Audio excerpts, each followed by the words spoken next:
హైదరాబాద్లో కాల్పులు కలకలం సృష్టించాయి. కాంగ్రెస్ సీనియర్ నేత మాజీ మంత్రి ముఖేష్ గౌడ్ కుమారుడు విక్రమ్ గౌడ్ పై గుర్తు తెలియని వ్యక్తులు తుపాకీతో కాల్పులు జరిపినట్టు చెప్తున్నారు. బంజారాహిల్స్ హఫీజ్ బాబా నగర్ల విక్రమ్ గౌడ్ ఇంట్లో నుంచి బయటకొచ్చిన సమయంలో దాడి చేసినట్లు తెలుస్తోంది. ఇవాళ తెల్లవారుజామున 3:30 గంటలకు భార్యతోని కలిసి గుడికి వెళ్లేందుకు బయలుదేరారు విక్రమ్. ముందుగా ఆయన ఇంటిపై నుంచి కిందకు దిగిన సమయంలో ఫైరింగ్ సౌండ్స్ వినిపించాయని, కిందకొచ్చి చూసేసరికి ఆయన కింద పడి ఉన్నారని చెబుతున్నారు విక్రమ్ భార్య. వెంటనే కారులో హాస్పిటల్ కి తీసుకొచ్చారు. ఒక బుల్లెట్ కుడి చేతిలోంచి, మరో బుల్లెట్ ఎడమ చేతి నుంచి పొట్టలోకి దూసుకు వెళ్లినట్లు చెప్తున్నారు పోలీసులు. ప్రస్తుతం విక్రమ్ ఆరోగ్యం నిలకడగా ఉందని, ఆయన అవుట్ ఆఫ్ డేంజర్ అని చెప్పారు డీసీపీ వెంకటేశ్వరరావు.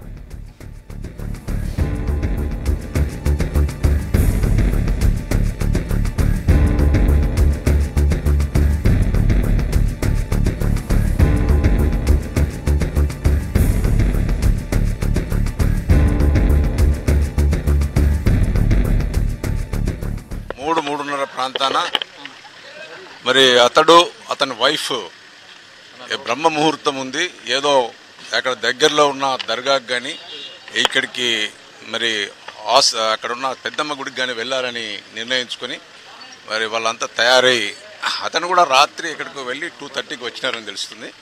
2:30కి వచ్చిన తర్వాత ఇప్పుడు బ్రహ్మ ముహూర్తం ఉంది, మనం 3:30కి వెళ్ళాలని చెప్పాడు.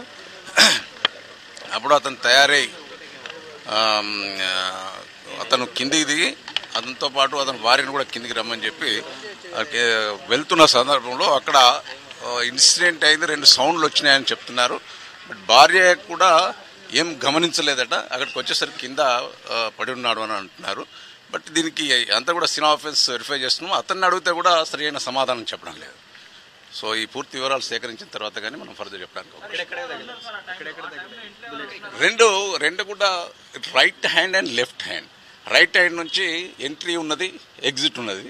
బట్ లెఫ్ట్ హ్యాండ్ నుంచి ఇక్కడ నుంచి పోయిన తర్వాత క్రాస్ నుంచి జస్ట్ స్టమక్ దగ్గర నుంచి పక్క నుంచి వెళ్ళినట్టు కనిపిస్తుంది. బుల్లెట్ కూడా లోపలనే ఉంది.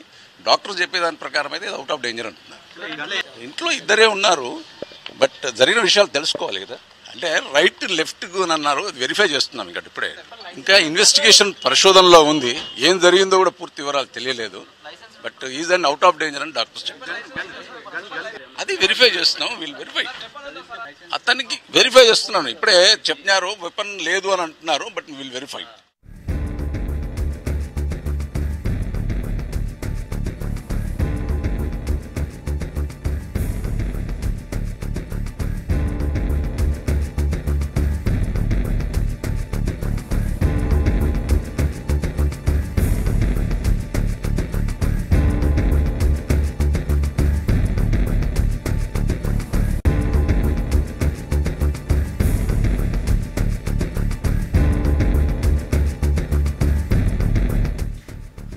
హైదరాబాద్లో కాల్పులు కలకలం సృష్టించిన కాంగ్రెస్ సీనియర్ నేత మాజీ మంత్రి ముఖేష్ గౌడ్ కుమారుడు విక్రమ్ గౌడ్ పై గుర్తు తెలియని వ్యక్తులు తుపాకీతో కాల్పులు జరిపినట్టు చెప్తున్నారు. బంజారాహిల్స్ హఫీజ్ బాబా నగర్ల విక్రమ్ గౌడ్ ఇంట్లో నుంచి బయటకు వచ్చిన సమయంలో ఈ దాడి చేసినట్టు తెలుస్తోంది. ఇవాళ తెల్లవారుజామున 3:30 గంటలకు భార్యతోని కలిసి గుడికి వెళ్లేందుకు బయలుదేరారు విక్రమ్. ముందుగా ఆయన ఇంటిపై నుంచి కిందకి దిగిన సమయంలో ఫైరింగ్ సౌండ్స్ వినిపించినాయని, కిందకొచ్చి చూసేసరికి ఆయన కింద పడి ఉన్నారని చెప్తున్నారు విక్రమ్ భార్య. వెంటనే కారులో హాస్పిటల్ కు తీసుకొచ్చారు. ఒక బుల్లెట్ కుడి చేతి నుంచి, మరో బుల్లెట్ ఎడమ చేతి నుంచి పొట్టలోకి దూసుకు వెళ్లినట్లు చెప్తున్నారు పోలీసులు. ప్రస్తుతం విక్రమ్ ఆరోగ్యం నిలకడగా ఉందని, ఆయన అవుట్ ఆఫ్ డేంజర్ అని చెప్పారు DCP Venkateswararao.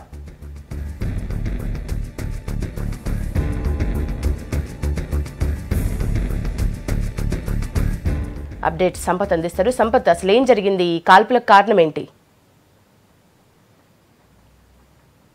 Early morning 3:30కి incident జరిగింది. అది Hafeez Baba Nagar, Jubilee Hills Banjara Hills police station limits లో ఉండే హఫీజ్ బాబా నగర్ లో ఇన్సిడెంట్ జరిగింది. అయితే ఈ షూట్ చేసింది అంటే వెపన్ లైసెన్స్ విక్రమ్ గౌడ్ కి లేదు కాబట్టి వెపన్ తో షూట్ చేసింది వేరే వాళ్ళు ఎవరైనా దుండగులు వచ్చారా, లేదంటే తనే సెల్ఫ్ ఫైర్ చేసుకోవడానికి దాంట్లో పోలీసులు దర్యాప్తు చేస్తున్నారు. సీన్ ఆఫ్ అఫెన్స్ లో వెస్ట్ జోన్ డీసీపీ, అట్లాగే sector SI, Jubilee hills inspector, CI అందరూ కూడా ఒక టీమ్ టాస్క్ ఫోర్స్ కూడా మొత్తం వెళ్ళి సీన్ ఆఫ్ అఫెన్స్ ఫస్ట్ పరిశీలిస్తున్నారు. ఇప్పటి వరకు అయితే ప్రైమరీగా వాళ్ళ ముఖేష్ గౌడ్ వాళ్ళ వైఫ్ ఐ విట్నెస్ కింద ఉంది. ఆమెతో పాటుగా ముఖేష్ గౌడ్ బావమరిది అనిరుద్ వాళ్ళిద్దరూ చెప్పే స్టేట్మెంట్లు అయితే ఎవరో వ్యక్తులు వచ్చి తన పైన ఫైర్ చేశారనే విషయాన్ని చెప్తున్నారు. అయితే అక్కడ ఒక వెపన్ సీజ్ అయింది. ఒకటి ఏంటంటే అది ఇల్లీగల్ వెపన్.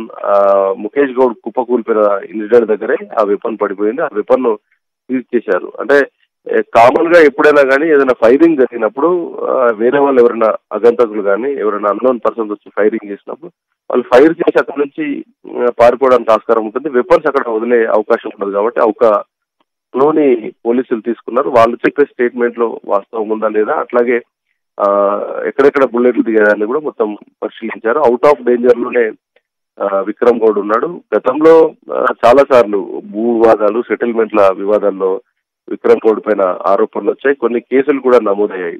సో ఈ నేపథ్యంలో అదేదైనా ఏమైనా వివాదాలకు సంబంధించి ఎవరైనా బయట వ్యక్తులు వచ్చి నిజంగానే కాల్పులు జరిపారా, లేదంటే విక్రమ్ గౌడే తన పైన సెల్ఫ్ సూసైడ్ అటెంప్ట్ చేసుకున్న విషయం పైన క్లారిటీ రావాల్సి ఉంది. దానిపైన ఒకటి వెపన్ పైన ఉన్నటువంటి ఫింగర్ ప్రింట్స్ ను పోలీసులు కలెక్ట్ చేసుకున్న తర్వాత ఒక క్లారిఫికేషన్ వస్తుంది. దాంతో పాటుగా సీన్ ఆఫ్ అఫెన్స్ చూసిన తర్వాత సీన్ ఆఫ్ అఫెన్స్ ని బట్టి అక్కడ ఎవరైనా వేరే వ్యక్తులు వచ్చారా లేదని చూస్తారు. ఎందుకంటే ఒకవేళ సీసీ కెమెరా లాంటివి ఎవరైనా ఉన్నా కానీ దాన్ని ఫైండ్ అవుట్ చేయడానికి వీలుంటుంది. అయితే దాంట్లో అంత ఎర్లీ మార్నింగ్ 3-3:30 గంటలకి ఎందుకు అంటే బయటికి వెళ్ళామనేది, ఆమె బయటకు వెళ్ళడానికి టెంపుల్కి వెళ్ళడానికి బ్రహ్మ ముహూర్తం ఉంది కాబట్టి ఆ టైంలో టెంపుల్కి వెళ్ళాలని రెడీ అయ్యాము. నేను పైన బెడ్రూమ్ వైపులో నేనుంటే హాల్లో విక్రమ్ గౌడ్ ఉన్నారు. భారీగా సౌండ్స్ వచ్చేసరికి ఒకసారి నేను బయటకు వచ్చి చూసేసరికి ఆయన రక్తం అడుగులో పడిపోయిన ఆమె చెప్తుంది. ఆమెనే హాస్పిటల్ కూడా షిఫ్ట్ చేసింది కాబట్టి ఆమె ఇచ్చిన స్టేట్మెంట్ ను పోలీసులు రికార్డ్ చేశారు. దాంతో పాటుగా వాళ్ళ బంధువుల స్టేట్మెంట్లు కూడా ఓవరాల్ గా రికార్డ్ చేశారు. ఫైనల్ గా ఎంక్వైరీ చేస్తే తప్ప ఈ ఇన్సిడెంట్ లో అసలు ఏం జరిగిందనే విషయం పైన క్లారిటీ ఇవ్వలేమనేది పోలీసులు చెప్తున్నారు. చూడాలి, అంటే ఇల్లీగల్ వెపన్ కూడా సీజ్ అయింది కాబట్టి ఆ వెపన్ ఉన్న వేలిముద్రలు కావచ్చు, లేదంటే కొన్ని సైంటిఫిక్ క్లూస్ కలెక్ట్ చేసిన తర్వాత ప్రైమరీగా ఒక క్లారిఫికేషన్ వచ్చే అవకాశం ఉంది. దీన్ని పోలీసులు అయితే ఇప్పుడు రెండిట్లో ఏదిని ధృవీకరించడం లేదు. కానీ ప్రజెంట్ అయితే Vikram Goud out of danger లో ఉన్నారు. వాళ్ళ భార్య అక్కడ అడ్మిట్ చేసింది. వాళ్ళ భార్య చెప్పే స్టేట్మెంట్స్, అట్లాగే వాళ్ళ బావమరిది అనిరుద్ చెప్పినటువంటి స్టేట్మెంట్లు అయితే రికార్డ్ చేస్తారు. ఫైనల్ గా ఎంక్వైరీ తర్వాతనే అక్కడ ఇన్సిడెంట్ లో ఏం జరిగిందనే విషయం పైన క్లారిటీ ఇస్తామంటున్నారు. Okay, thank you Sampath.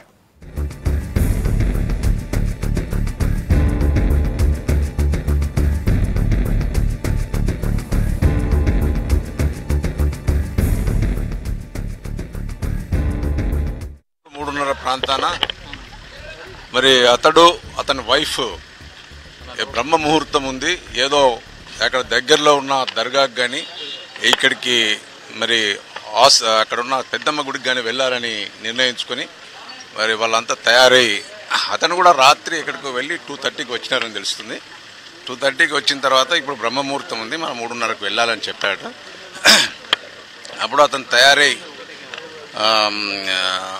అతను కిందికి దిగి అతనితో పాటు అతని భార్యను కూడా కిందికి రమ్మని చెప్పి వెళ్తున్న సందర్భంలో అక్కడ ఇన్సిడెంట్ అయింది. 2 సౌండ్లు వచ్చినాయని చెప్తున్నారు. బట్ భార్య కూడా ఏం గమనించలేదట. అక్కడికి వచ్చేసరికి కింద పడి ఉన్నాడు అని అంటున్నారు. బట్ దీనికి అంతా కూడా సీన్ ఆఫ్ అఫెన్స్ వెరిఫై చేస్తున్నాము. అతన్ని అడిగితే కూడా సరైన సమాధానం చెప్పడం లేదు. సో ఈ పూర్తి వివరాలు సేకరించిన తర్వాత కానీ మనం ఫర్దర్ చెప్పడానికి రెండు కూడా right hand and left hand. Right hand నుంచి ఎంట్రీ ఉన్నది, ఎగ్జిట్ ఉన్నది. బట్ లెఫ్ట్ హ్యాండ్ నుంచి ఇక్కడ నుంచి పోయిన తర్వాత క్రాస్ నుంచి జస్ట్ స్టమక్ దగ్గర నుంచి పక్క నుంచి వెళ్ళినట్టు కనిపిస్తుంది. బుల్లెట్ కూడా లోపలనే ఉంది. డాక్టర్ చెప్పేదాని ప్రకారం అయితే అవుట్ ఆఫ్ డేంజర్ అంటున్నారు. ఇంట్లో ఇద్దరే ఉన్నారు. బట్ జరిగిన విషయాలు తెలుసుకోవాలి కదా, అంటే రైట్ లెఫ్ట్ అని అన్నారు. వెరిఫై చేస్తున్నాం ఇంకా ఇప్పుడే. ఇంకా ఇన్వెస్టిగేషన్ పరిశోధనలో ఉంది. ఏం జరిగిందో కూడా పూర్తి వివరాలు తెలియలేదు. But is and out of danger అని డాక్టర్స్ చెప్తారు. అది వెరిఫై చేస్తున్నాం. వీళ్ళు వెరిఫై అతనికి వెరిఫై చేస్తున్నాను. ఇప్పుడే చెప్పినారు వెపన్ లేదు అని అంటున్నారు. బట్ వీళ్ళు వెరిఫై